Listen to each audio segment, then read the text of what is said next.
सबसे important preventive measure यही है कि आप जैसे आपने कोरोना वायरस में जो किया वो सारा ही ऑलमोस्ट इसमें तो अपने को थोड़ा आइसोलेट करें, अपने को सब लोगों के बीच में ना जाएं जब तक आप थोड़े ठीक नहीं हो जाते। बारिश का मौसम और बदलता तापमान और इसी बीच एक बार फिर तेजी से चर्चा में आया H1N1 यानी स्वाइन फ्लू। उत्तर प्रदेश में H1N1 के बढ़ते मामलों को देखते हुए स्वास्थ्य विभाग ने निगरानी बढ़ा दी है और प्रदेश के अस्पतालों को मरीजों की पहचान, जांच और इलाज को लेकर सतर्क रहने के निर्देश दिए गए हैं। 25 अगस्त तक उत्तर प्रदेश में H1N1 के 364 मामले सामने आ चुके हैं और राजधानी लखनऊ की बात करें तो पिछले एक महीने में H1N1 के 3 नए मामले सामने आए हैं। इन मरीजों में शुरुआत में सर्दी, खांसी और फ्लू जैसे लक्षण दिखाई दिए, जिसके बाद जांच में संक्रमण की पुष्टि हुई।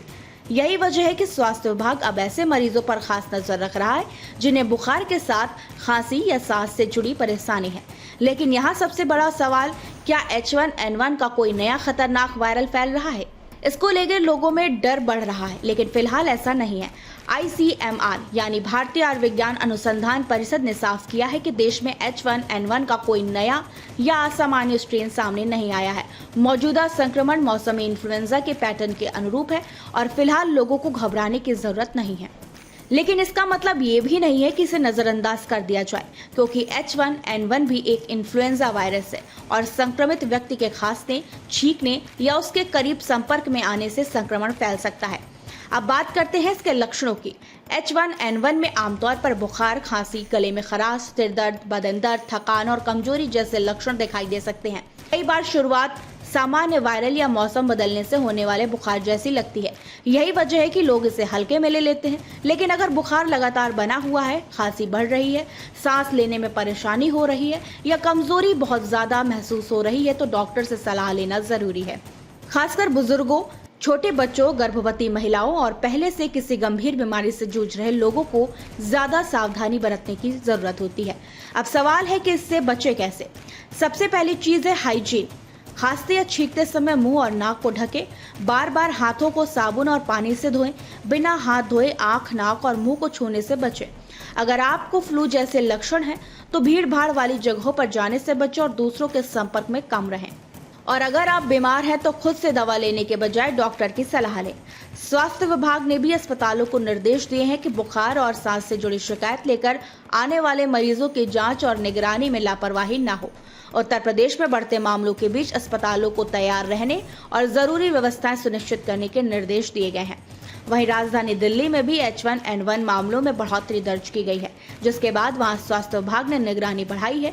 यानी फिलहाल तस्वीर ये है कि H1N1 को लेकर सतर्क रहने की जरूरत है, लेकिन घबराने की नहीं। बारिश और मौसम में बदलाव के दौरान फ्लू जैसे संक्रमण बढ़ सकते हैं, इसलिए अगर आपको या आपके परिवार में किसी को लगातार बुखार, खांसी, गले में दर्द, बदन दर्द या सांस लेने में परेशानी हो रही है तो इसे सामान्य वायरस समझकर घर पर ही नजरअंदाज ना करें।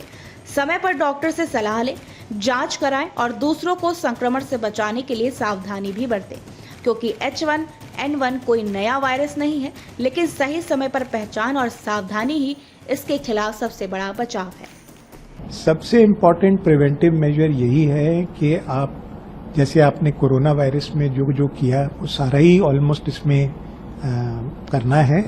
इसमें मास्क की ज़रूरत नहीं होती है, क्योंकि ये वायरस जो है एरोसॉल नहीं बनाता, ये ड्रॉपलेट इन्फेक्शन होती है।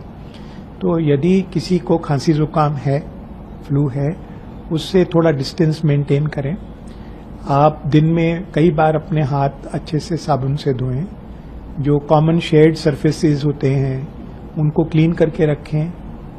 आप किसी भी तरह की, अगर आपको बुखार चढ़ रहा है, गला खराब हो रहा है, बॉडी एक है, तो अपने को थोड़ा आइसोलेट करें, अपने को सब लोगों के बीच में ना जाएं जब तक आप थोड़े ठीक नहीं हो जाते। ज़्यादातर ये वायरस शुरू में फैलता है कि जब सिम्टम्स आते हैं तो सबसे ज़्यादा इन्फेक्शन होती है फ्लू की, लेकिन अगले 3-4 दिन तक रहता है।